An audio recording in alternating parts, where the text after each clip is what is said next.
es la fuente del amor que fluyendo está en Dios. Una vez más, teniendo este enorme, maravilloso privilegio de poder conversar con ustedes. Esta vez nos convoca otra parábola maravillosa, la parábola del trigo y la cizaña. Es muy parecida a la anterior porque tiene que ver un poco con la agricultura. Esta parábola, la moraleja, la enseñanza de esta parábola, tiene que ver con la altivez y la humildad. Cuando uno ve en la siembra, el trigo y la cizaña son muy parecidos.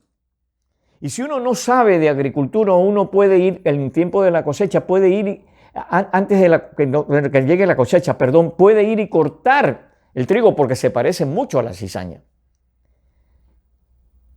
Cuando ya crecen, se van poniendo los colores, se van diferenciando. Y cuando ya llegan a culminar su etapa de crecimiento, el trigo que tiene el fruto se inclina precisamente por el peso del fruto. La cizaña, como no tiene fruto, se queda erguida. Cuando uno analiza, cuando uno ve, cuando uno lee las Santas Escrituras, hay casos puntuales de cómo sucedieron a través de la vida de hombres que están en las Santas Escrituras. Por ejemplo, Caín y Abel, criados en el mismo hogar, con los mismos padres. Saúl y David, igual, ellos hicieron el mismo trabajo, fueron reyes del pueblo de Israel. Pedro y Judas, los dos fueron discípulos del Maestro. Los dos recibieron las mismas enseñanzas. Pero ¿qué resulta? Que al final de sus días, ¿cómo culminan? ¿Cómo terminan cada uno de estos personajes? En el caso de Caín terminó terrible. Abel, maravilloso, claro, Caín lo mató, pero fue a vivir la eternidad con el Creador.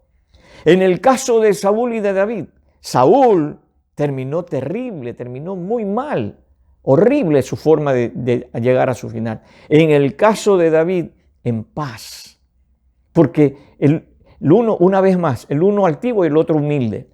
Y en el caso de Pedro y Judas, el uno se arrepintió y lloró amargamente. El otro, ¿cómo terminó? Ahorcándose.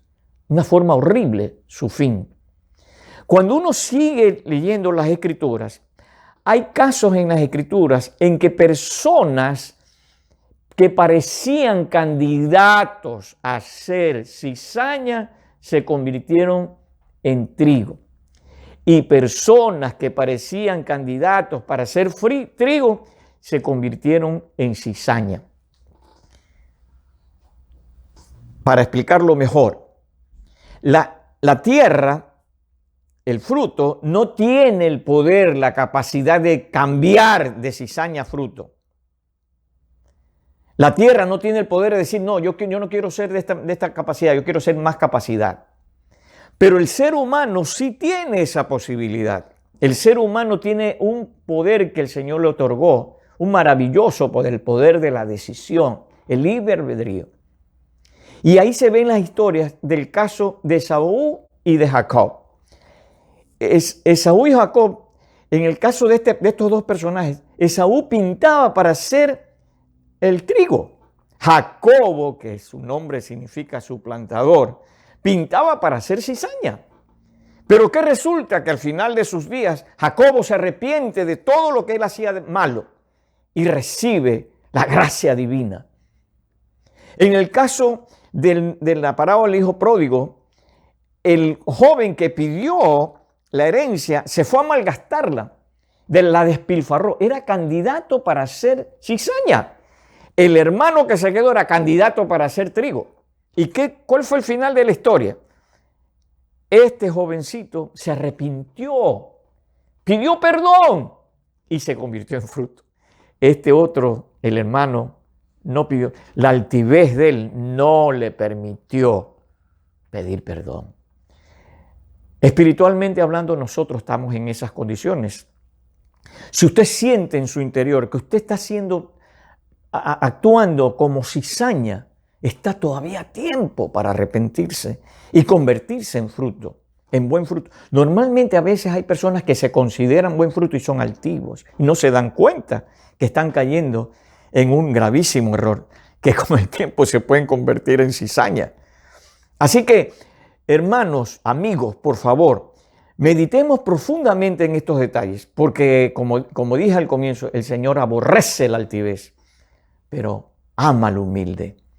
Así que, por favor, les ruego, si pueden, suscríbanse con nosotros. Y si tienen algún comentario, alguna sugerencia, de hecho también inclusive, si tienen alguna crítica para este programa o para su servidor, con mucho gusto la vamos a recibir. Y acuérdense siempre que la oración nuestra es que el Altísimo los cobije y que el eterno Padre Celestial los tenga en el hueco de su mano. Y que siempre podemos, como dice Hebreos 4, 15 y 16, acercarnos al trono de la gracia para hallar el oportuno socorro. Los amo. Gracias por la oportunidad de darme de conversar con ustedes. Amén. Es la fuente del amor que fluyendo está en Dios.